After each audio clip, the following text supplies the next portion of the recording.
Ang normal na sahod sa G-League ay nasa $40,000. Sa loob yan ng 6 na buwan. So kung ating isa-isahin maliit lang ano. Ngayon, ang pinakamataas na highest paid player ay si Bronny James.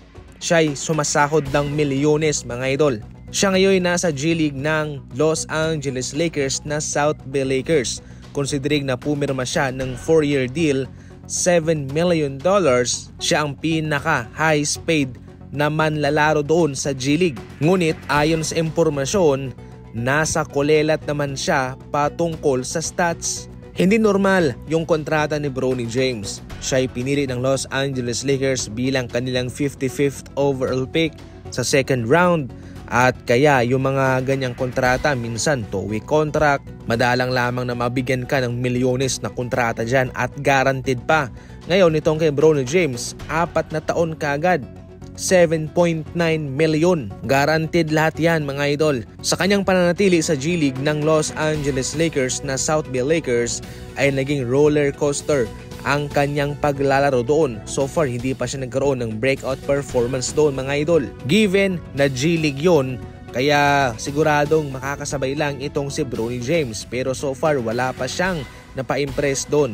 Si Stephen A. Smith nga, iginiit na so far wala pang ginawang performance itong si Bronny James na siyang magpapatunay sa kanyang kaso na makapasok sa rotation ng Los Angeles Lakers. Wala pa siyang ginagawang magandang laro. Definitely mga idol, yan ho ang mga advantages kung anak ka ng isang Lebron. So far, ang pressure ngayon ay nasa balikat ni Bronny James kung kanya bang mabibigyan ng hustisya ang ibinibigay na pagkakataong ito ng Lakers sa kanya.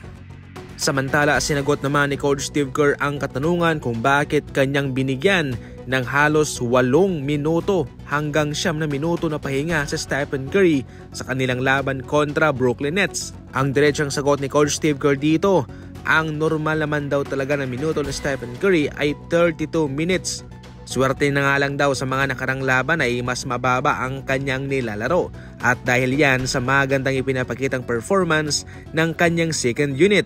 Ngayon, sa Brooklyn Nets naman daw, sa first half ay kanyang binigyan naman daw ito ng 9 na minutong pahinga at ganun din sa second half. Ngunit ang kaibahan lang daw sa kanyang pagbibigay ng pahinga kay Stephen Curry sa pagtatapos ng third quarter at sa pagsisimula ng fourth quarter, maganda naman daw ang nilalaro ng Brooklyn Nets at na-overplayed ang kanyang mga second unit. Yun daw naging dahilan kung bakit sila'y naungusan, sila'y napag-iwanan. Ayon naman kay Coach Steve Kerr mga idol, importante pa rin talaga na mabigyan ng pahinga itong sa Stephen Curry. Considering na ito'y nagkaroon ng mga injury sa mga nagdaang linggo, importante pa rin na kanilang maprotektahan itong sa Steph. Kabilang yan sa mga rason ni Coach Steve Kerr kung bakit kanyang binibigyan ng 9 minutes na pahinga si Stephen Curry sa first and second half ng laro.